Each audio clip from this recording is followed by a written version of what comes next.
All right, folks. Against my better judgment, Mavericks in 6.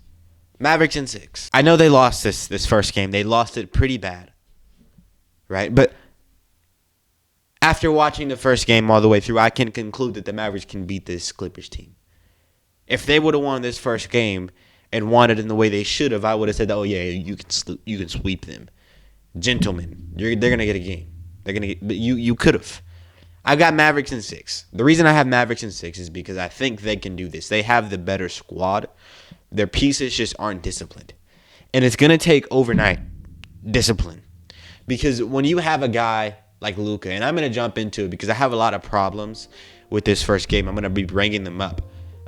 And if they deal with some of these things, I think they can really come out and kick the Clippers next game. Kick them bad. The first thing is Luka's not disciplined. He's not disciplined. And I don't think Luka has to be disciplined to win. If you know me, you know I'm a Warriors fan. Steph Curry is my favorite player of all time. Curry's not disciplined. He's never been disciplined.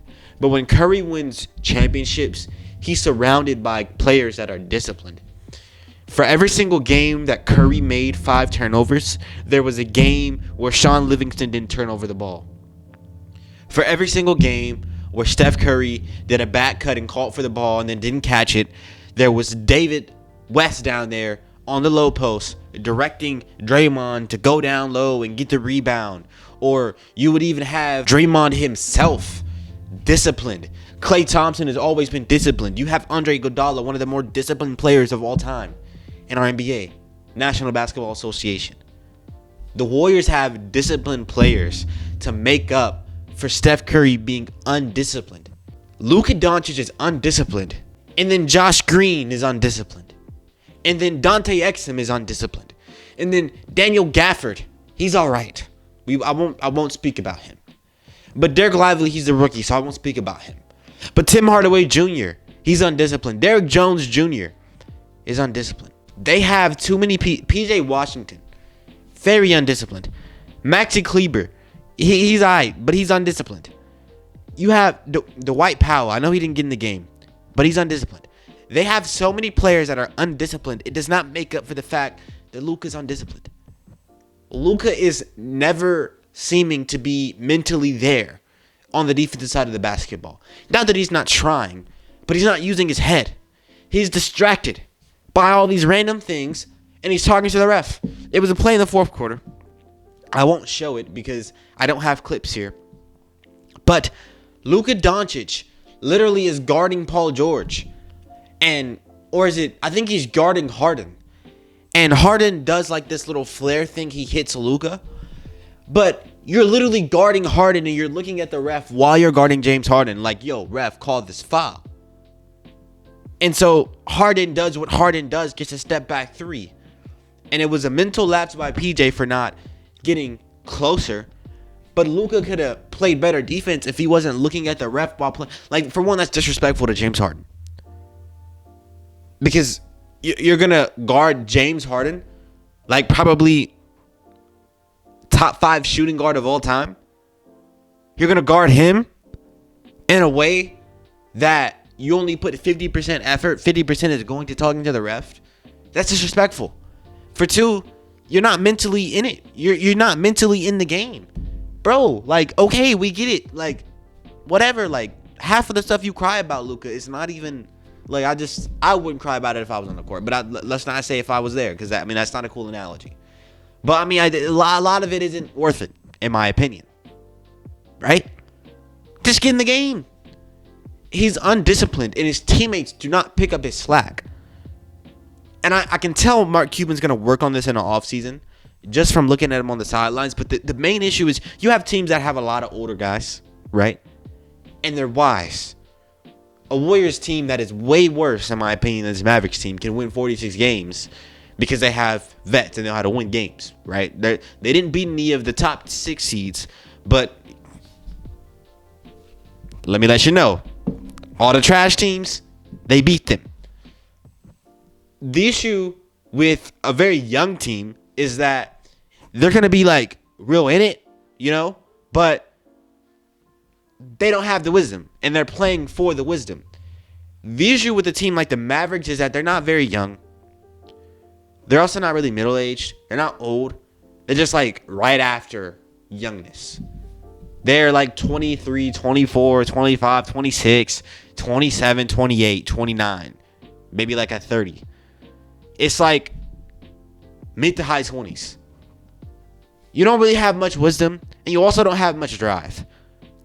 And it's undisciplined. Another issue with the Mavericks that I want to talk about, this is probably what I should have led with, but if you're still watching, shout out to you because I am rambling a bit, is the Mavericks have not understood what makes a team a team. In my opinion, what makes a team is ball movement. The Mavericks don't have ball movement right now. The ball is not going as far as it should. The plays are not as good as they should be. And for some reason, the Mavericks always start playing their best basketball at the very end of the game. Like, when you realize there's no more hope, then Luka starts, like, facilitating the offense in the way that I would have hoped he would have done earlier in the game. I'm not here to call Luka a ball hog. I think he did well for himself this game, but he had a very terrible shooting night. And there's some shots that Luka shoots where he could have abstained and got a better look. There is. He has to be a better point guard. Luka does. It's not about how many assists you get. It's about how well can you run the offense. How well can you get your guys, not just the looks that they need, but the schemes to open up the floor, not just for yourself, but for other guys on the court. It's not just about getting the ball to a certain player so he can get a shot. It's about getting the ball to a certain player so when he gets the ball and the defense collapses, they're going to be able to kick it out. And obviously, Luka understands this. I'm not going to sit there and treat him like a teddy bear, right? He knows what he's doing. The reason I said teddy bear is because he kind of looks like one at times. That's kind of crazy. I'm sorry if you're a Maverick fan. But the issue is, the man does not seem to understand what makes a team at times. And Luka's superb. He's, in my opinion, the best player in our league. It's just at times, the brother is just, I don't know. It's just something about when he's leading the offense at times. It's just not an offense. They're not kicking it. And it's not, the ball's not going to the right place. It's too much patty cake. It's too much hot potato is what I meant to say. It's Luka or Kyrie, Luka or Kyrie. That's not what we want. We want, hey, get all these other guys in the game. We want a screen and then 4 passes before you shoot. Not just get the ball to Luka, one screen from Maxey, and then he gets to the Kyrie. Kyrie's back to Luka, and then Luka does a little ISO step back. That is not offense. You got like 4 passes there, but that's not offense. You need at least 4 guys touching the ball in a possession, especially against a team like the Clippers. The Clippers are really, really good guarding ISO, but just go for a while, and then they're going to break down. Just outweight them, and then you're going to get the shot you want. Because they're really good for a really long time. And then the really long time is over. And they're not really good on defense. So you got to outweight them. You got to have patience. And you got to get the ball around. And if you do that, it's going to open up the floor more for Luka. I wouldn't mind if Luka would drop a few assists. Get the ball out of your hands, man. Run around a little bit. And then once you get a matchup you like, get the ball back. Then go ISO. Open up the floor for Kyrie by being off the ball more. Luka's always at the top, and he's always right here ready for it. That means there's always going to be a defender there. Go in the corner sometimes. Run around. Don't stand still. But, open up the floor for Kyrie a bit more. Because if Kyrie can draw a double team, and then after drawing a double team, there can be 2 passes, one to X, and then another one to Luka. Whatever Luka gets is going to be such a good shot because it's not 2 people on him. There's only one. And the best defender is going to be on Kyrie or going to be going that way. Kyrie is a threat. Kyrie's no scrub. Let's not act like Kyrie Irving is not Kyrie Irving. He can do some of the heavy lifting. We need Luka to be better. Every shot Luka shoots is difficult. I'm not blaming Luka for the loss, but I'm saying it's not about your stats. It's about, hey, can Luka be more prolific? Can he be more impactful? And what can we as a team do to make sure that happens? And what can I do to make sure that that happens for myself? If I'm Luka, you need your team to be more open, more ball movement, a better squad, right? Just as a team. No more lollygagging, discipline, right? And then other than that, you need to make sure Luka's getting better plays. Luka's gonna have to shoot. How many threes did he shoot? He shot, what, 12 threes? He's gonna have to shoot at least 10. And you're gonna need him to make 4 of those. He shot 12, he made 4 today. He's not gonna do that next game. He's usually more efficient than that. I mean, that's 33%. He's like 38. All right, chill. He's usually more efficient than that. He'd usually go 5 for 12. All right. The issue is, what you want is him not having to shoot these difficult ones, because he knows they need it. Just open up the floor, and if you do, everything's gonna go better.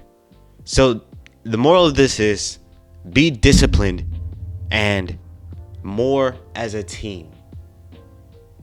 And just hoop. They got the dub. Next game, I'm calling it Mavericks by like 20 if there's no Kawhi. But that's the end of this video. I hope you guys enjoyed. I'm going to go watch the Indiana Pacers because I'm going to be making videos on them as well. Hopefully their games are not on the same day every time so I can have spaced out video. Anyway, I'll see you guys later. Take it easy, man. Peace out.